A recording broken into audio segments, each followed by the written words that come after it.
Yeah, Jubilee TV official, check the mic, 1, 2. Sa digital landscape, ang boses nyo ang dalang ko. Headphones on, mga matay nakatutok, puso'y handa na. Jobelito TV official, reactor ng kalingap.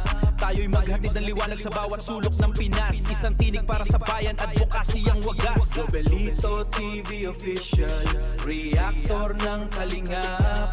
Ang inyong reactor ng kalingap. Yeah, reactor ng kalingap. Okay, so ayun.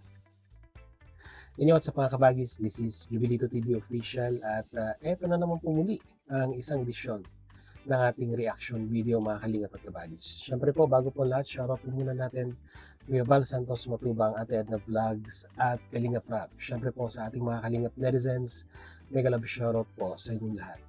So ito na nga mga kalingap at kabagis, no? Mainit na usap-usapan dito sa community ng kalingap. Ito nga pong naging reaksyon ni Gilo Mags dito po sa naging inkwentro or paghaharap ni Kindred TV, Kuya Mel at ni Dr. Lab, mga kalingap at kabagis, no? So dito po ay may mga napansin po ang mga netizens, mga kalingap at kabagis, na parang di umano ay ito nga daw pong si Gilo Mags ay parang mas pumapanig, no? Dito po kay Dr. Lab at para pong lumalabas na mas kinakampihan niya pa po si Dr. Lab kumpara po dito po sa kanyang mga kasamahang kalingap partners dito po sa community ng kalingap. At may mga espekulasyon din pong lumalabas, mga kalingap at kabagis, sa mga comment section ng mga kasamahan po nating nagla-live na kalingap reactors na di umano, mga kalingap at kabagis, ito daw pong si Gilo Mags ay talagang ang aliado daw po, mga kalingap at kabagis, ay nandito po sa kabila or dito po sa grupo ni ikangay Dr. Lab. Pero itong mga akusasyon na ito ay mga kalingap at kabagis ay wala naman pong mga ikangay mabibigat na ebidensyang pwedeng ilatag. Bagkus ito yung mga comment lamang po, no, ng mga netizens sa comment section ng live streaming po ng mga kasamahan po nating reactors, mga kalingap at kabagis. Pero parang ito po yung ikangay napapansin ng mga kalingap netizens, mga kalingap at kabagis, dito po kay Gilo Mags. Kasi nga po doon po sa live streaming niya ay yun po yung lumalabas na analyzation, mga kalingap at kabagis, ng mga netizens, no? So may mga nagko-comment din po kahapon sa live ni Kuya July patungkol nga po dito sa napapansin nila kay Gilo Mags. At ito nga po ay siya nga po ngayon ang nare-reaksyonan ng mga kasamahan po nating reactors, mga kalingap at kabagis. At isa na nga po dito ay yung nga pong reaction video po ni Bopil at pagbibigay ng kanyang personal opinion patungkol po dito. Kaya yun po ang gagawin po natin ng reaction video, mga kalingap at kabagis. Pero bago po natin simulan, ay kayo po inaanyayahan ko pong paki-like ang ating reaction video for today dahil malaking tulong po yan sa aming mga content creator para po sa recommendation ng video upload or ng reaction video na ito. Ayan, kaya huwag na natin patagalin, mga kalingap at kabagis. Ang video pong ito ay likha, no, ni Bopil Vlog. Shoutout sa iyo, Sister Bopil. Ako muna hihiram ng iyong video upload at base dito ay magbibigay din tayo ng ating personal opinion sa usapin na ito. Kaya without further ado, mga kalingap at kabagis, narito po yun. Din kalingap yan, nakamarka ang pangalan ng Val Santos Matubang sa sasakyan. Sabi, or paano kung sumigaw lang, "Ay!" Mahirap po kasi magbintang na ang pagsigaw kung yung minumura ka na. Hindi po masama yun. Siguro pagbati. Ayan. Muli, ito na naman po tayo. So, ayan, shout out sa lahat. Oh, grabe ang mga nangyayari. Oh, 'di ba? Ay, sorry guys. Grabe ang mga nangyayari. Nandiyan na nagpang-abot na ano pa ay wala nang katapusan. Wala nang patawaran. No mercy. Ganun man. Eto guys. Dahil nagpang-abot nga kahapon sila Iking. Oh, si Kuya Miel at si Kindred ay Eto, ang opinion ni Jello Mags ay para bang sinisisi mo ang itong sila Kindred, sila Kuya Miel na diyan ay kumbaga nakasalalay kay Kuya Bal, makikita yung sasakyan nakalagay doon, Bal Santos Matubang. So para bang hindi dapat ginawa ito, hindi dapat binabaan, hindi dapat dinayo, pinuntahan doon. O, tingnan niyo ha, doon pa talaga sa simbahan. Meron pang malaking board doon na ang ina ng laging saklolo. Ngayon, ayon kay Jello Mags, ay mali. Parang ganun. Para bang pinalalabas niyang hindi dapat yun. Dapat ay mag-relto ka na lang kayo kasi nakasalalay dito ang kalingap. Ikaw ba naman, ayon nga sa mga kwento nila, dumadaan, tinatahak yung kalsadang iyon, ay sumigaw. Narinig mo ba kung ano ang sigaw? Hoy! Nakangiti? Hi! Hoy! Nakapakyot? Alam mo, ang nangyayari, magkalaban, naghahamunan. Di ba? Ako nag-reaction lang. Ganito lang ako mag-reaction. Jello Mags, alam mo sila ay naghahamunan. May mga pupuntahan dahil may mga ribon-ribong cutting, iyon yung dadaanan, malayo pa, di umano nakatanaw daw, nakatingin daw, kuno, si King, at nandadaan na sila ay biglang sumigaw daw. Ano ba ang ina-expect mo sa pagsigaw? Baka naman daw ang sigaw ay, hoy! Yung isang taong kaaway, kagalit, o kalaban, huwag ka mag-expect na ang sigaw ay pakyut. O pasabing, hoy! Hoy! Hindi ganun. Dumadaan ang sasakyan. Jello Mags, sarado ang bintana. Isang iking. Ikaw na ang nagsasabi sa live mo na ang bunganga talaga niyan ay ganyan matindi. Hindi pa nga nahagip ng camera kung anong isinigaw. Ano bang ine-expect natin na isisigaw niyan? Alam ka naman sumigaw ng, hoy, daan muna kayo dito. Huwag ka mag-expect, alam nyo na. Kalaban eh. At bakit kasi sigaw? Di umano nga daw ay sumigaw. Ha? Bakit kasi sigaw? Natural, normal. Ay bababaan ka.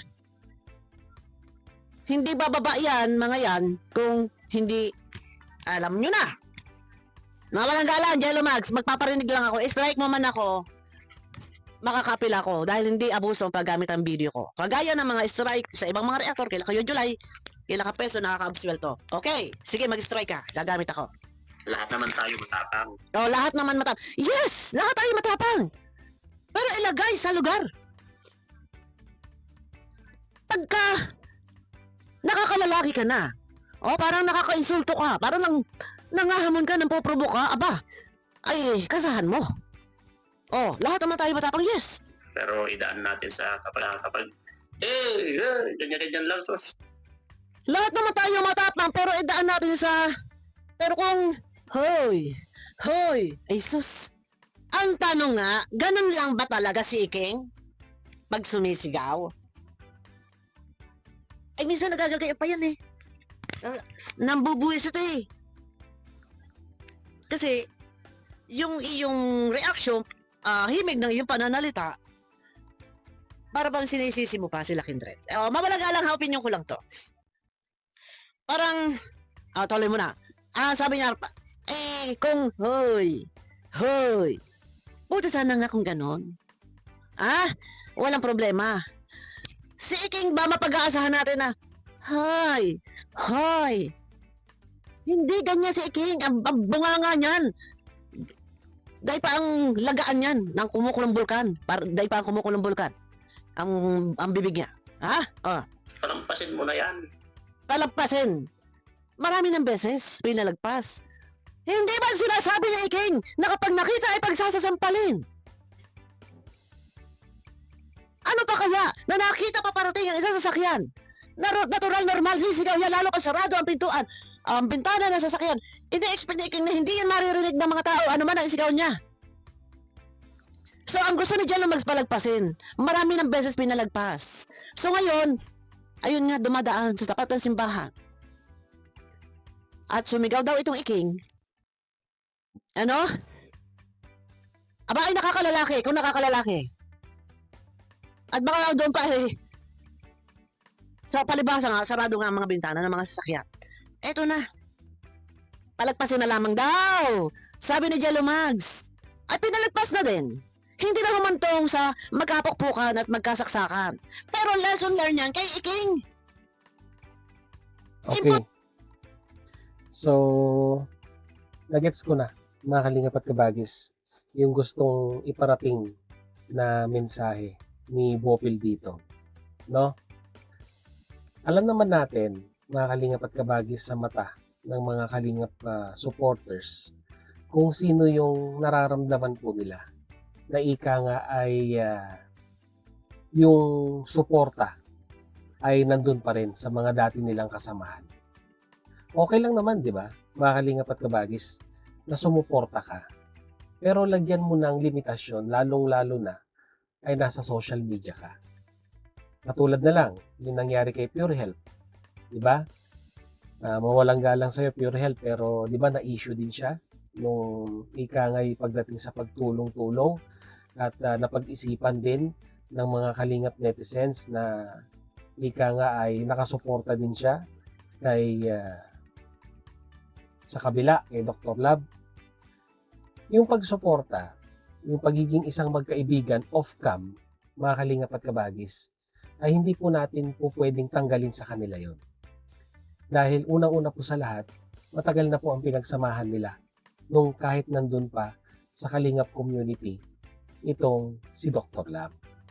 Ang gusto lang bigyan ng punto ng mga kasamahan po nating reactor dito, magkaibigan kayo kung sa magkaibigan. Pero wag naman nating ipakita, no, sa social media na ika nga ang parang lumalabas po ay nakasuporta ka pa rin. Di ba? At parang ika nga ay mas pumapabor ka doon sa nagiging aksyon ng mga kasamahan mong umalis or napaalis na dito sa kalingap. Di ba? Wala namang pumipigil sa pagiging magkaibigan ninyo off-cam. Wala pong kumi-question nun. Dahil nga po syempre sa salitang pinagsamahan. Pero mga kalingap at kabagis, ang isa pang napansin ko na naging ika nga ikinagalit ng mga netizens dito sa naging sagot ni Jello Mags sa kanyang live, ay yun pong ika nga mga kalingap at kabagis na parang ang lumalabas po ay nandun yung suporta niya. No? Oo, nandun na tayo. Gusto nating maging matahimik ang mga bagay-bagay na hindi po uuwi or mauuwi sa isang komosyon. Diba? Sino ba naman ang gusto ng away? Di po ba, mga kalingap at kabagis? Pero kung ako po ang tatanungin ninyo, no, bilang isang kalingap reactors, dapat po si Jello Mags ay hindi na nagbigay ng kanyang point of view regarding dun sa usapin na yon. Lalong-lalo na kung mainit ang mga mata ng mga kalingap netizens sa'yo na ang feeling nila ay ika nga'y nakaalyansa ka or nakasuporta ka doon sa kabila. Di po ba, mga kalingap at kabagis? At ito naman, pagdating kay Dr. Lab, di ba? Ang masasabi ko na lang dito, napadaan di ba? Napadaan yung convoy. Alam mong may issue kayo. At alam ko aware, di ba? Aware si Dr. Lab dun sa convoy na yon ay kasama sila Kindred. At malamang isa sa mga sasakyan sa convoy ang driver ay si Kuya Mel. Dapat hindi ka na nag-gesture. Di ba? Hindi ka na kumaway or ika nga'y hindi, kasi yung pagkaway na yan ay ika nga'y mamimisinterpret ng mga kalingap partners na dumaan doon sa ipinapaayos mong simbahan. Sabihin man nating maganda ang intention mo sa pagkaway mo, pero there will be a lot of negative interpretation sa mga kalingap partners, lalong-lalo na ay meron kayong issue. Ganun lang kasimple yun. Siguro kung ako, sa side ni Dr. Lab, kung nakita kong napadaan yung convoy, pipigilin ko na lang yung sarili ko. As in, siguro dededmahin ko na lang. Di ba? Kasi nga po, sabi ko nga po sa inyo, yung gesture na ginawa niya, there will be a high probability na ma-misinterpret. Lalong-lalo na nga, mga kalingap at kabagis, yung hindi natin alam di ba? Kung ano talaga yung salitang lumabas sa kanyang bibig nung napadaan yung pong convoy ng kalingap galing po ng ribbon cutting or papunta pa lang ng ribbon cutting, mga kalingap at kabagis. Di ba? Walang mangyayaring komosyon kung wala pong nakitang ikangang gesture yung mga taong sangkot dito by raising yung mga kamay nila sa pagkaway-kaway, dahil sabi ko nga po, mga kalingap at kabagis, maraming interpretasyon ang pagtaas ng kamay at pagkaway. Lalong-lalo na po, mga kalingap at kabagis, kung meron po kayong issue sa isa't isa. Ganun lang po kasimple yun, mga kalingap at kabagis. At muli, uulitin ko po, hindi naman sa pinanghihimasukan ko dahil kaparehas ko pong content creator, si Gilo Mags. Diba? Ang ganun sa akin lang, dapat hindi ka na nagbigay ng point of view mo sa issue na nangyari between Kindred, Dr. Love at Kuya Mel doon sa pagkakataon na iyon. Diba? Okay lang magbasa ng comment, pero hindi lahat ng comment sa ating live ay kailangan nating ay sasagutin. Dapat minsan ina-analyze din natin yung mga bagay-bagay kung ano yung magiging negatibong epekto nito pag sinagot natin yung mga tanong or yung mga komento sa ating live streaming. I'm speaking in general, mga kalingap at kabagis. Hindi ko lang naman ina-address ito kay Gilo Mags. Hindi po ba, mga kalingap at kabagis? So, yun lang ang ating opinion regarding dito. At kagaya po ng dati, your comment matters. Kaya mag-comment na po kayo sa ating comment section with sabihin na natin consideration sa mga nire-reactionan din po natin. So yun, muli, maraming salamat dahil sa dulo po ng ating reaction video ngayong araw na ito ay nasamahan niyo po muli si Jubilito TV Official. At muli po, nagpapalala po ang inyong host. Sa mga hindi po nakasubscribe sa ating YouTube channel, subscribe nyo na po, Jubilito TV Official. At kung nagustuhan niyo po ang ating reaction video for today, mga kalingap at kabagis, ay paki-like and share na lang po. So hanggang dito na lang. Once again, this is Jubilito TV Official. Proud member po ng team ko sa ng Team Bios ng Kalingap. As always, mga kalingap at kabagis. Peace, God first. God bless po. Bye-bye.